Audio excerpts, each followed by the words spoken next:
Hola, mi nombre es Omar Sánchez Chablé y junto a mi compañero Pedro Joaquín Vázquez Alejandro les vamos a presentar el proyecto sobre un prototipo de calorímetro casero que hemos hecho. Somos alumnos de la Universidad Juárez Autónoma de Tabasco y este trabajo está elaborado para la clase de termodinámica. Bueno, vamos a partir de la calorimetría. ¿A qué nos referimos con ese término? Sabemos que cuando una sustancia hace fluir calor, ya sea a otra sustancia o un cuerpo, su temperatura cambia y cuando nosotros queremos medir este flujo de calor, se le llama calorimetría. A eso, a la medición del flujo del calor que se aplique. Y el dispositivo, el aparato, el instrumento que nos ayuda a medir estas cantidades de calor, ya sea si son cedidas o absorbidas, es el calorímetro. Y aquí lo podemos entender. Entonces, el calorímetro es un dispositivo que nos ayuda a medir las cantidades de calor que cede o absorbe un cuerpo.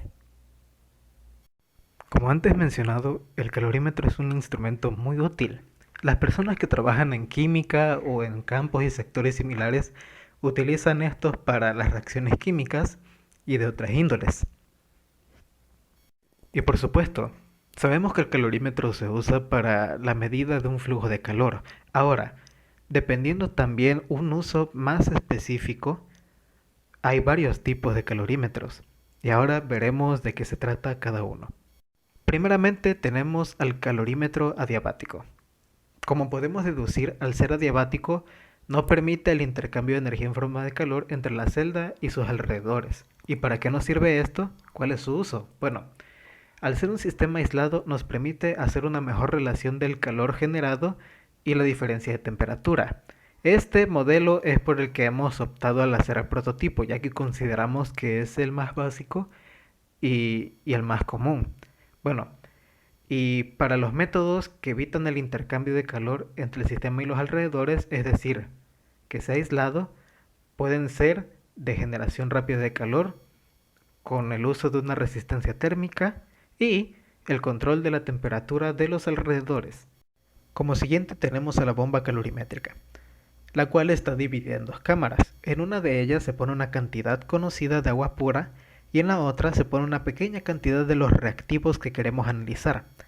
Ambas cámaras están separadas por una pared metálica por la cual los componentes no tienen contacto. Ahora, nos permite la determinación del poder calorífico específico de una muestra, la cual estamos analizando. Lo hace llevando a cabo su combustión en atmósfera de oxígeno. Para ello es necesario conocer la capacidad calorífica del sistema, la masa de la muestra y el incremento de temperatura que origina la combustión de la celda de medición de... Ahora el calorímetro isoperibólico. En este dispositivo la temperatura de los alrededores permanece constante, mientras que la temperatura del sistema va variando con el paso del tiempo. Usamos una resistencia térmica de magnitud definida entre la celda y los alrededores, y así el intercambio de calor depende de la diferencia de temperaturas de los alrededores y de la celda. Como siguiente, el calorímetro de carga seca, el cual consiste en una carga térmicamente aislada donde se disipa la potencia, una línea de transmisión poco conductora del calor que conecta la entrada con la carga y un termómetro. Esta usa el principio de carga dual, en el cual una absorbe mientras que la segunda actúa como temperatura de referencia, y para esto es necesario que los alrededores tengan un gradiente de temperatura constante.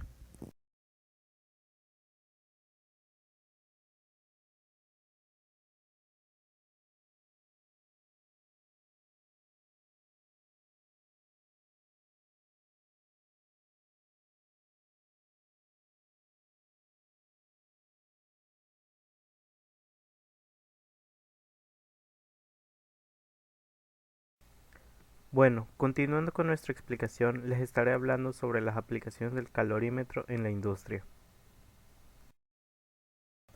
Este se suele utilizar en la industria de los alimentos. Se utiliza para determinar la cantidad de calorías en los alimentos, ya que una caloría es la cantidad de calor requerida para elevar la temperatura de 1 kilogramo o 1 litro de agua en 1 grado centígrado. Por ejemplo, de 14.5 grados centígrados a 15.5 grados centígrados.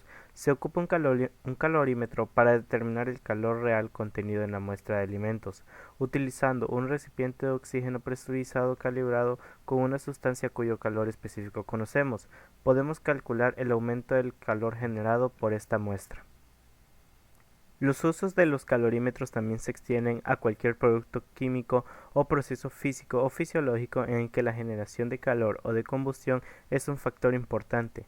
Las principales aplicaciones incluyen mediciones de poder calorífico para el carbón y el coque, así como sus variedades y tipos, aceites combustibles tanto pesado como ligero, las gasolinas, todos los combustibles para motor y los tipos de combustibles para reactores de aviones, todas las variedades, desechos combustibles y eliminación de desperdicios, los productos alimenticios y suplementos para la nutrición, como ya habíamos mencionado, los cultivos forajeros y suplementos para la alimentación animal, los materiales de construcción, explosivos y polvos térmicos, los combustibles para cohetes y propulsores, y de igual manera en los estudios térmicos de materiales combustibles, estudios de balance de energía en ecología y en la enseñanza de métodos termodinámicos básicos.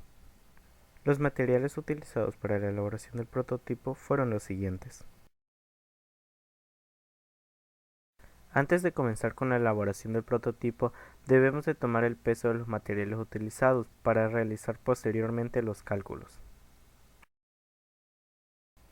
Para comenzar con la elaboración del prototipo, recubrimos una lata de aluminio con algodón. Después se rellenó el vaso de unicel con un poco más de algodón. Procedente a esto, tomamos la lata con algodón y la metimos dentro del vaso, asegurándonos que quedara fija y que el algodón cubriera la mayor parte del vaso de unicel. También rellenamos un poco más los bordes con algodón. Después recubrimos el vaso de unicel con una considerable capa de papel aluminio. De igual manera se le hizo un recubrimiento de papel aluminio a la tapa del vaso.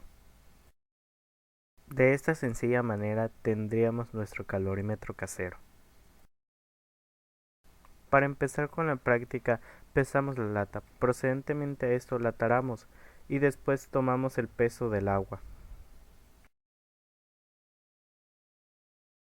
Después de esto tomamos su temperatura ambiente.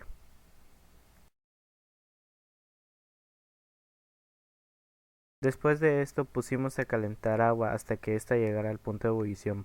Procedente a esto la agregamos adentro del calorímetro.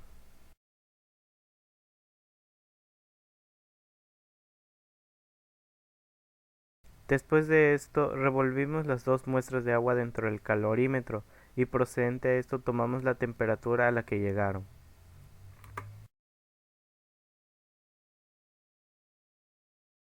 Después de esto realizamos el mismo proceso, pero esta vez en vez de calentar agua pusimos un tornillo, el cual tomará la temperatura de ebullición del agua. Procedente a esto añadimos el tornillo nuevamente al calorímetro con agua y lo revolvimos. Después de eso tomamos su temperatura.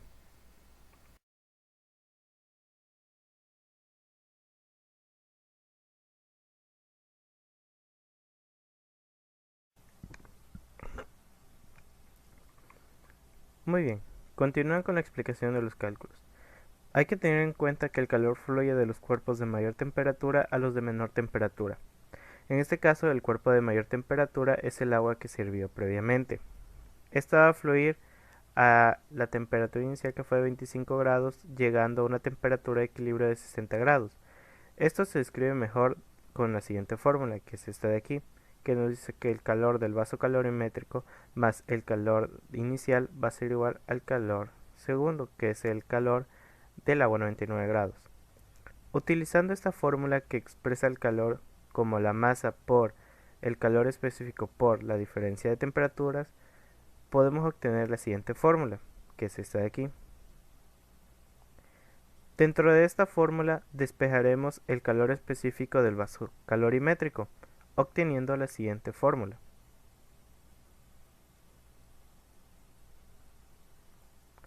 Después de haber hecho el despeje de esta ecuación, sustituimos los valores de la masa de la masa del agua a punto de ebullición por la diferencia de temperaturas entre la temperatura de ebullición y la temperatura de equilibrio más la masa de la temperatura inicial por su calor específico, que en este caso es de 1 kilogramo sobre gramo por Celsius, por su diferencia de temperatura respectivamente, dividido entre la masa del vaso calorimétrico por la diferencia de la temperatura, como se muestra a continuación en esta fórmula. De esta manera pudimos obtener el calor específico del vaso calorimétrico. Procedente a esto, podemos realizar el cálculo para encontrar el calor específico de un objeto o una sustancia. En este caso utilizamos un tornillo. Entonces, el calor específico va a estar dado por la ecuación previamente analizada y sustituida, nada más que en esta ocasión utilizaremos el calor específico del vaso calorimétrico que calculamos previamente, obteniendo esta fórmula. Ya solo sería cuestión de sustituir cada uno de los valores de esta fórmula para obtener el calor específico del tornillo. Bueno, y este ha sido nuestro prototipo de calorímetro casero. Espero que lo hayas disfrutado. Igualmente, gracias.